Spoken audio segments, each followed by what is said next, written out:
औज़ुबिल्लाहिमिनश्शैतानिर्रजीम बिस्मिल्लाहिर्रहमानिर्रहीम। अस्सलाम वालेकुम। आप देख रहे हैं उर्दू एस्ट्रोलॉजी और मैं हूँ एस्ट्रोलॉजर अलमास यूनुस। आज की वीडियो हमारी इंतहाई अहम वीडियो है। इसमें हम इमरान खान साहब के बारे में बात करेंगे और देखेंगे कि इस वक्त उनके कौन से घर एक्टिवेट हो रहे हैं। सबसे पहले बात हो रही है पसी पर्दा मुज़ाकरात की। तो क्या मुज़ाकरात हो रहे हैं? उसके बाद हम बात करेंगे कुछ गलत अफ़वाहों की जो गर्दिश कर रही हैं और वीडियो के इख्तिताम में हम बात करेंगे कि खान साहब के कौन से घर एक्टिवेट हो रहे हैं और वो किस तरह के रिज़ल्ट दे रहे हैं। तो इन 3 पॉइंट्स पर हमारी वीडियो आज की मुनहसर है। तो बढ़ते हैं अपनी वीडियो की तरफ।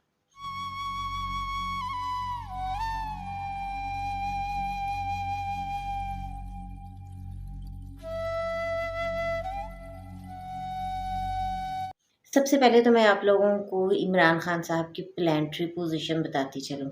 इमरान खान साहब के असेंडेंट में मार्स पड़ा हुआ है। ये मैं नेटल चार्ट की बात कर रही हूँ और उसको ट्रांजिट के साथ आपके साथ बड़ी तफसील के साथ एक्सप्लेन करूँगी। खान साहब के 5th हाउस में जुपिटर और मून पड़ा हुआ है और अगर इस वक्त देखा जाए तो नेटल का सन वहाँ पर आया हुआ है और नेटल का सन का जुपिटर और मून पर असेंडेंट उनको कुछ मामलात में इगोइस्टिक बना सकता है। अब तफसील के साथ प्लानिटरी पोजीशन मैं आपके साथ बाद में शेयर करूंगी, उनकी प्रेडिक्शंस बाद में शेयर करूंगी। पहले तफसील के साथ आपके साथ प्लानिटरी पोजीशन से शेयर करती चलूँ। सबसे पहले जो खान साहब के जायचे में देखा जाए तो 4th हाउस में प्लैनेट्स का क्लस्टर बना हुआ है जो कि एक इंतहाई ख़तरनाक सूरत हाल है जो उनके घर के सुकून के लिहाज से, उनके ज़हनी सुकून के लिहाज से बहुत ज़्यादा डिस्टर्बेंस क्रिएट कर सकती है। तो 4th हाउस में उनके सैटर्न पड़ा है, इस वक्त राहु पड़ा है, वीनस पड़ा है और मरकरी पड़ा है। यहाँ से वो उनके नेटल के सन, सैटर्न और मरकरी को एस्पेक्ट कर रहा है। ये सारी चीज़ें उनके नेटल के केतु की ट्राइन में आई हुई हैं। केतु चूँकि उनके 8th हाउस में है नेटल में, तो इस वक्त ट्रांजिट के तमाम प्लैनेट केतु की ट्राइन में है जो कि काफ़ी ज़्यादा डिस्टर्ब कर देने वाली सूरत हाल है। देखें जुपिटर खान साहब के 6th हाउस में है जो कि मैंने आपको बताया था कि जब तक जुपिटर खान साहब के 6th हाउस में है उनको कैदोबंद का जो है सामना करना पड़ेगा। हाँ, एक कुछ हाउसेस की एक्टिवेशन के साथ कुछ चांसेस बनते हैं उनकी रिहाई के। अब अगर हम देखें तो इस वक्त उनका मार्स इनके 8th हाउस में आया हुआ है जो कि नेटल के केतु के ऊपर ट्रांजिट कर रहा है।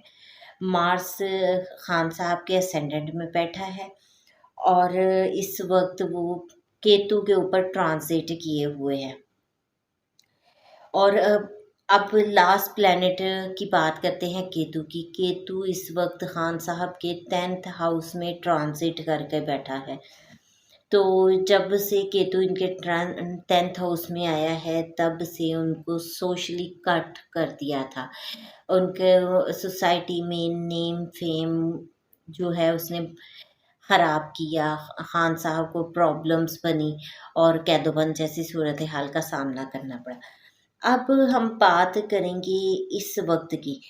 तो मैं आपको खान साहब की 11वीं पोजीशन बहुत अच्छी तरह से बता चुकी हूँ और इस वक्त अगर हम देखें तो खान साहब का 8th हाउस एक्टिव है। 8th हाउस खुफिया साजिशों का घर है। 8th हाउस ट्रांसफॉर्मेशन का घर है। 8th हाउस हमारी प्रॉब्लम्स, सडन आने वाली प्रॉब्लम्स को डिनोट करता है। तो यहाँ पर अगर आप देखें तो बीबीसी में भी ये न्यूज़ गर्दिश कर रही है कि खान साहब के रिहाई की बात की गई। तो यहाँ पर पसे पर्दा जो है ना, क्योंकि 8th हाउस खुफिया चीज़ों को भी डिनोट करता है और यहाँ से मार्स और केतु की फर्स्ट जो मार्स और केतु की एस्पेक्ट है वो जाती है 2nd हाउस पर। 2nd हाउस कम्युनिकेशन का घर भी है। 3rd हाउस की अगर हम बात करें तो 3rd का लॉर्ड इस वक्त 4th हाउस में बैठा हुआ है, यानी कि वो मतलब प्लैनेटरी पोजीशन कुछ इस तरह की है जो इस चीज़ के ऊपर इंडिकेशन दे रही है, इस चीज़ की तरफ इशारा कर रही है कि खुफिया मुज़ाकरात तो चल रहे हैं, मुज़ाकरात स्टार्ट हो चुकी हैं, लेकिन यहाँ पर खान साहब को ज़हनी सुकून डिस्टर्ब किया जाएगा। 8th हाउस की एक्टिवेशन जो है उसकी सेकंड एस्पेक्ट और जो मामलात हैं, खान साहब तक ब्रीफिंग गलत की जाएगी, उनको अच्छे से ब्रीफ नहीं किया जाएगा, खुफिया हाथ यहाँ पर एक्टिव रहेंगे। बात की जाए 7th का लॉर्ड, तो 7th का लॉर्ड इनके 9th हाउस में आकर बैठ गया है। और जो और अगर हम देखें तो वो खुद से 6th पोजीशन में जाकर बैठा है। अपन 6ठी पोजीशन कुछ अच्छी नहीं होती। 6th हाउस को हम एनमिटी से भी देखते हैं। 6th हाउस प्रॉब्लम्स का भी है, बीमारी और बहुत सारी चीज़ों को डिनोट करता है, लड़ाई झगड़ों को भी डिनोट करता है। तो यहाँ पर खैर हम देखते हैं तो खान साहब की मुश्किलात अभी जो है वो ख़त्म नहीं हुई हैं। ठीक है, और यहाँ पर खान साहब की मुश्किलात और परेशानियाँ हमें काफ़ी ज़्यादा बढ़ी हुई दिखाई दे रही हैं। यहाँ पर ब्रीफिंग भी उतनी अच्छे अंदाज से नहीं की जाएगी, लेकिन नेक्स्ट में जैसे ही इनका 9th हाउस एक्टिवेट होता है, वो कुछ अच्छे इंडिकेशन हमें देता है। तो आने वाली वीडियो में मैं तफ़सील के साथ उसको भी शेयर करूँगी। अभी मुख्तसर सी वीडियो आपके साथ न शेयर की, और आने वाली वीडियो में मज़ीद चीज़ें आपके साथ शेयर करूँगी। इसके साथ ही मैं इजाज़त चाहूँगी। अपना और अपने प्यारों का बहुत सा ख़्याल रखिएगा और मुझे भी दुआ में याद रखिएगा। अल्लाह हाफ़िज़।